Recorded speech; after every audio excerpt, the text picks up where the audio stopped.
see a lot of you nodding back and forth to each other, so you're obviously related. So the next question then is, when you're angry, what is your image for that emotion? When you're angry, do you feel like fire, a volcano spewing, explosion or a hissing? Do you feel like a snake striking or water boiling? Do you feel like a thermal vent bubbling up from below the depths? Do you feel like a storm coming in, crashing the shore, or a tsunami or a windstorm? What is the image for when you're angry? And the idea to this is not like the Rorschach test, but the idea is not to analyze yourself so deeply, just what comes up. And then don't try to, wait a minute, I'm going to think about that before I say it because they may think I'm stupid. Don't do that. Whatever that image is very important because there's a relationship to whatever it is you're bringing up to you psychologically. So what is the image for when you feel angry? You can share that with your neighbor or you can jot that down. We'll come back to all of these is why I'm asking you to do this.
Okay, I'll go to the third one. These are also things you can jot down and take with you to, further explore later on. Things will come to you during the day. Sometimes they'll come to you during the night.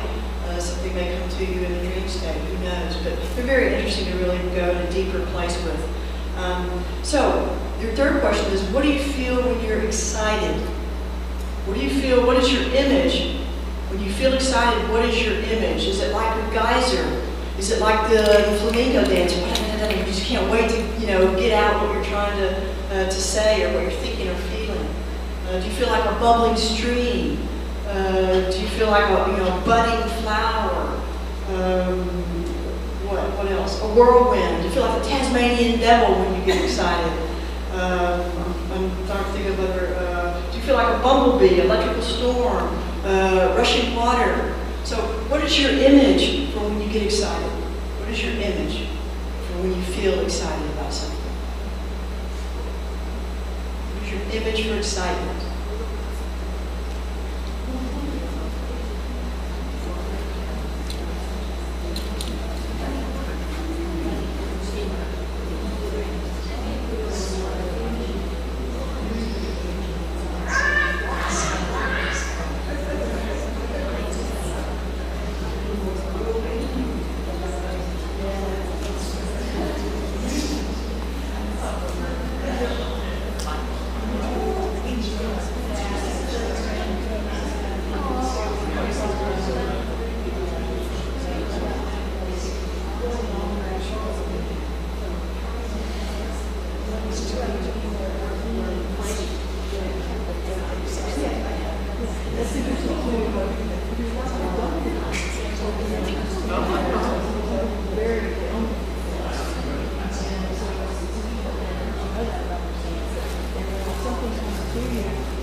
Okay, the next one's maybe not so exciting. And this was interesting that was brought up too. I'm fully aware that we not all always think in images, nor do we necessarily all think in metaphors. It is a sort of a new way of stretching ourselves. So the other thing is, don't think you have to come up with an image of nature. Something could come to you that might be, from our built world. The important thing is if an image does come, what's the relationship there? And again, we'll kind of get into this later on, but I'm trying to I'm trying to open up sort of an eco-psychological sensitivity. All right, so the next one is when you feel despair. Not an easy word. When you feel despair, what is your image for despair? A wind-blown desert? Sun-cracked landscape? Burned-out area? A post-tsunami landscape? A starving animal? An abandoned animal? Polluted water? A bleached-out coral reef? Etc., etc. What is your image for when you feel despair?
So a question I want to leave you with to take with you, because it's a little bit of an in-depth one and not necessarily have time to work it through here.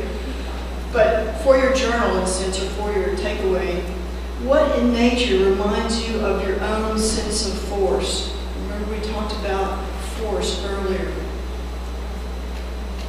What in nature, and so I am asking you to pick something out from the natural world here, an image. What in nature reminds you of your own sense of force?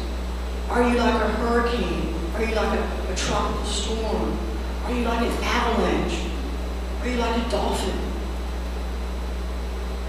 Are you like a goldfish? Are you like a wildfire? Your sense of force. It's not a judgment, not positive or negative. It's just trying to get an image for how these things work in us.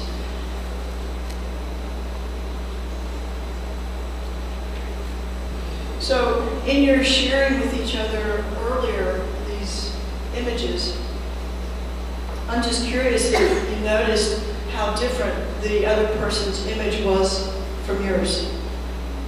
Was there a stark difference, or was there some similarities? Anybody? Yeah. Excuse me? Similar? Okay. So what we're doing with these exercises is really getting to know our ecosystem in a little different way. And, you know, it is not always easy to come up with an image, to think in images, or to, you know, work with a metaphor of something. Any more than it is like for someone like me to work with data. I have to think really hard. I have to go really slow and be very careful with data. But images and metaphor are much easier. Of course, it's probably why I chose this field, and this field chose me, I'm not sure. But in a sense, you're trying to understand some data about yourself. So don't divide this into either or. You are producing a sense of data about yourself. A deeper understanding of how your system particularly works around energy, because these are all movements of energy when you feel depleted, or when you feel angry, or when you feel a sense of despair, how that energy drops, or hopelessness. And what happens to the energy when you get excited, or feel a sense of excitement or hope about something. So to be able to regulate that and actually just be aware of it in our body is quite a significant step. And again, this is very elementary, very rudimentary, but it's a start. As we work through the material, we go much deeper into our energy systems. But again, we're just trying to sort of touch the topsoil here today. But I'm just curious if there's anyone who wanted to share anything in particular that popped out about something they didn't know, or it surprised you. No? You know yourself very well. That's great. Okay. So the qualities or the images that you picked, what I want to just give some reflection on is that there's something about the quality of the image that you picked that you are in relationship with. If you picked a storm, there's something in the quality of a storm. You know, maybe there's a lot of wind, or there's a lot of moisture, or wetness, or water, or a movement, or chaos, or turmoil, or what all the qualities we can associate with a storm.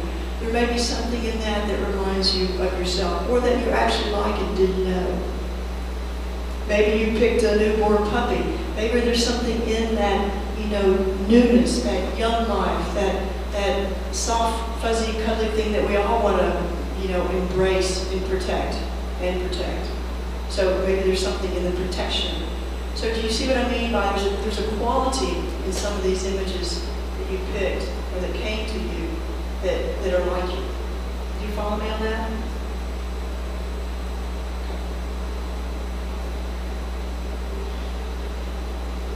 Okay, our next one then is, we're just going to keep moving right through these. Our next one is diversity.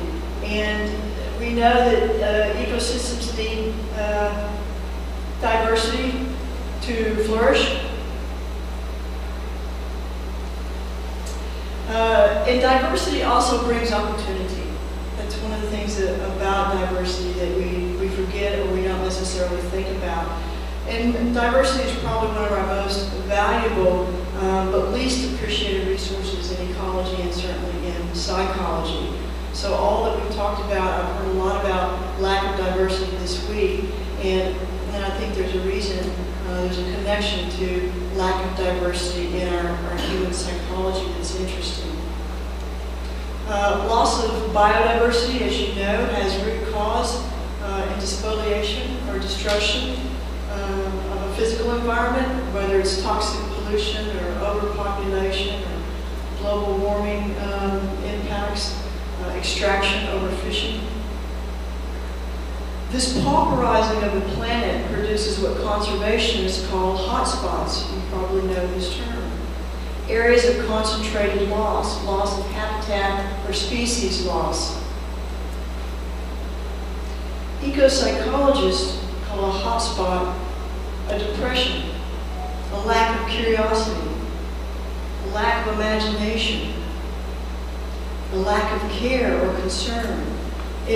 Not out of, again, no judgment here, not out of, meanness or anything like that. It's just because we're not aware. We're many times just not aware that we're not being curious, that we're not using our imagination, that we're not having care about something. A shutdown psyche, or a dead psyche. I don't know if you've ever had the experience when you've been in a room with people, or maybe you've met someone, and there's just nothing that goes across the border. There's no handshake, there's no eye contact, there's just nothing there in that particular individual. So something is happening and something is not happening. Dead psyche.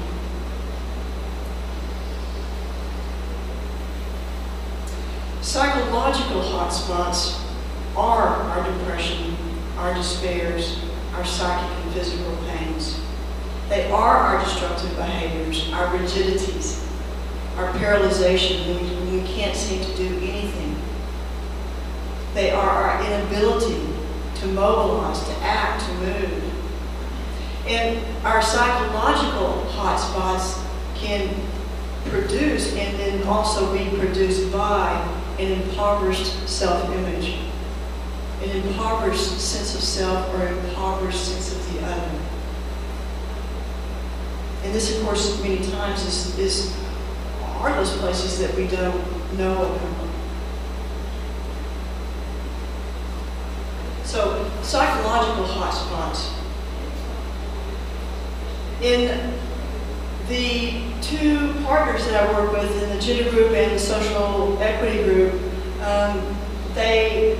I spent some time talking to them about this particular issue because they had some interest in it, and they gave me some information that sort of culled down information that they had gathered from working with gender and working with social inequality.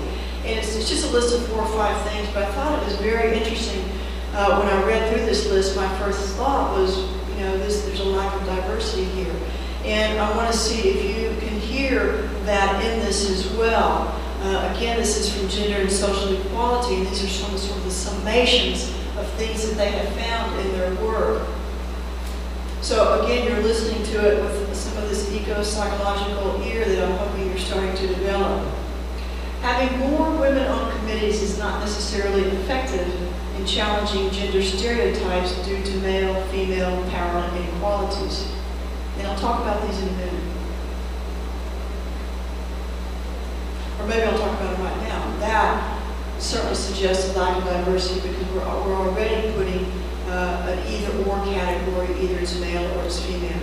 And so we're already setting up an exclusory zone because something is being excluded, which of course would create a lack of diversity there. Climate change technological solutions are not always the solutions preferred by women. Faster, bigger, further are masculine principles found in climate change policy processes. Again, we fall into the same thing, masculine or feminine, male or female. And we're going to come back to this today because this is a very disruptive situation that we do with gender. Women continue to be nominal stakeholders in the decision and planning process. Obviously, no diversity.